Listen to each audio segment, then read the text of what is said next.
अक्सर यही कहता आया हूँ कि there is no shortage of crude oil in the world. तेल की कोई कमी नहीं है।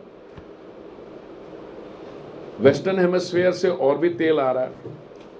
ये टर्बुलेंस से बहुत पहले ओपेक प्लस जो प्रोड्यूसर्स कार्टेल है, ग्रुपिंग है, वो एक दिन में 92 मिलियन बैरल्स ऑयल प्रोड्यूस करता था।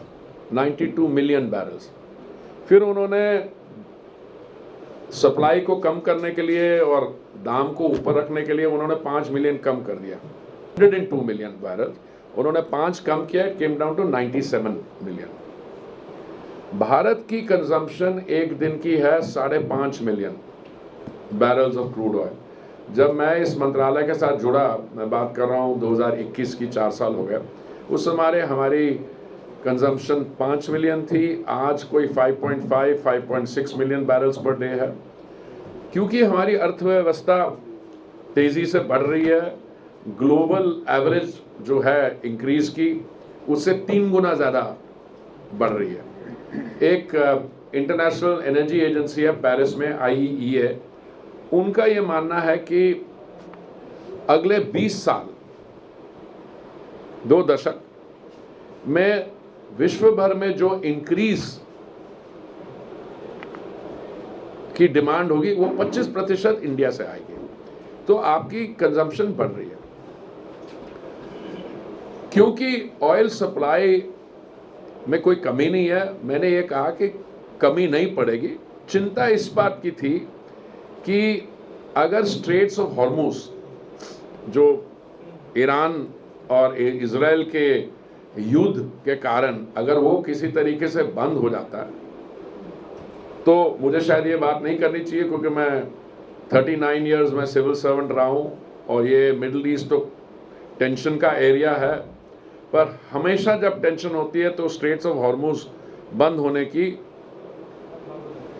चिंता होती है, पर पिछले 50 साल में बंद नहीं हुआ, क्योंकि लोगों का ये मानना है कि स्ट्रेट्स ऑफ हॉर्मुज अगर कहीं ब्लॉक हो गई तो इसमें, क्योंकि 20% दुनिया का तेल यहाँ से आता है, तो इसमें ईरान को भी नुकसान है, और जो ईरानियन तेल खरीदने वाला है, क्योंकि ईरानियन तेल इज अंडर सैंक्शन, उनको भी नुकसान है। तो हमने कहा कि हमारी असेसमेंट के नहीं बंद होगी, पर क्योंकि देयर वाज टॉक कि इट कुड बी ब्लॉक, तो फिर मैंने एनालिसिस दिया कि हमारा जो कंजम्पशन है 5.5 मिलियन बैरल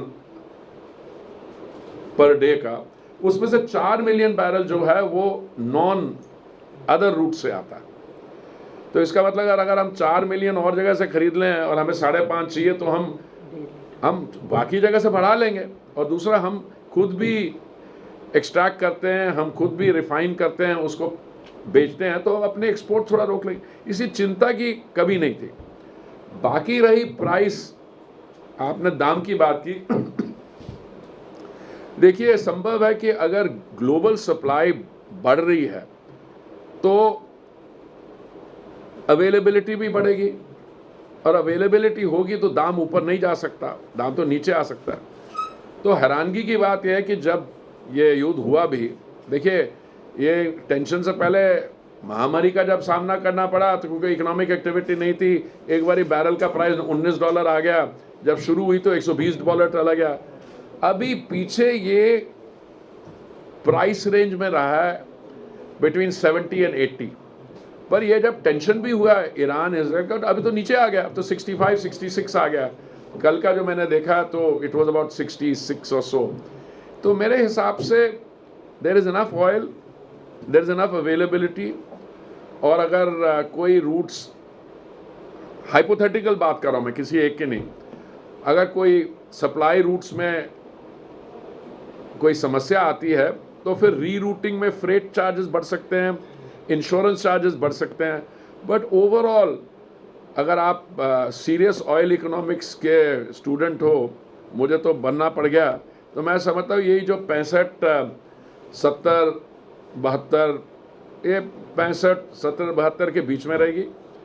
प्रेसिडेंट ट्रंप की इलेक्शन के बाद उनकी जो फिलॉसफी है ड्रिल बेबी ड्रिल, देखिए उनकी अप्रोच में और ये मिडिल ईस्ट कंट्रीज़ की अप्रोच में बड़ा फ़र्क है। मिडिल ईस्ट कंट्रीज़ वो कहती है कि हमारे पास तेल है वो रहेगा, इसको अगले 20-30 साल क्वांटिटी में बेचना। प्रेसिडेंट ट्रम्प की अप्रोच है कि नहीं, जितना है तेल उसको निकालो, और today America is the largest producer, 13 million barrel एक दिन का प्रोड्यूस करते हैं, और पीछे मैंने जो सुना है 1.5 मिलियन और उस पर ऐड कर रहे हैं। और हमने पिछले साल $14 बिलियन की एनर्जी उनसे खरीदी है।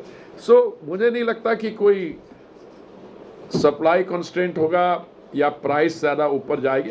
कहीं अगर अभी तो सीज़फायर हो गई है, बहुत नहीं, मैंने बोला ना, क्योंकि पहले आप 2006 से 2016 में आपने प्रोस्पेक्टिंग की नहीं, कि जो सरकार थी उस समय वो और चीज़ों में मस्त है, व्यस्त है शायद। तो इस साल ONGC ने 500 कुएँ खोदे हैं 37 साल में। It is the highest number of wells. देखिए ऑयल ड्रिलिंग बहुत एक्सपेंसिव प्रोपोजिशन है। अगर ऑन शोर वेल होता है वो 4 मिलियन डॉलर उसके एक्सपेंडिचर होता है, जो ऑफशोर होता है उसका 100 मिलियन होता है। अब जैसे गायाना, मैं हमेशा कहता हूँ there is a Guyana to be waiting to be discovered in the Andaman sea, क्योंकि मैंने 2-2.5 साल में जो हमने डिस्कवरीज की हैं उसमें कितनी पोटेंशियल है उसको जोड़ लो, और अभी तो 2000 मीटर पे जब 5000 मीटर में जाएगा नीचे तो और भी एक्सपेक्टेशन है। तो अगर आप मान के चलिए कि अंडमान सी में है ऑयल, तो ऑयल तो एक जगह रहता नहीं है, फ्लोट होता है। तो इसलिए ये इस स्टेटमेंट को किसी ने कॉन्ट्रडिक्ट नहीं किया। मैंने यही कहा कि हमने एक्सप्लोरेशन प्रोडक्शन बढ़ा दी है, पहली बार 37 साल में 500 कुएँ खोदे हैं। और गायाना भी जब डिस्कवर हुआ था, मैं आपको याद कराना चाहता, 46 वेल्स ड्रिल किए थे, नहीं मिला, 47th में मिला। तो अगर आपको बड़ी डिस्कवरी चाहिए तो you will have to go on discovery. अभी पीछे असम में एक गैस लीक हुई थी, वो ढूंढ रहे थे ऑयल पुरानी वेल में, वो इतनी पावरफुल गैस वहाँ पे थी कि वो 4-5 दिन लग गए उसको कंट्रोल में लाने। सो हमारे नॉर्थ ईस्ट में ऑफशोर बहुत एनर्जी है।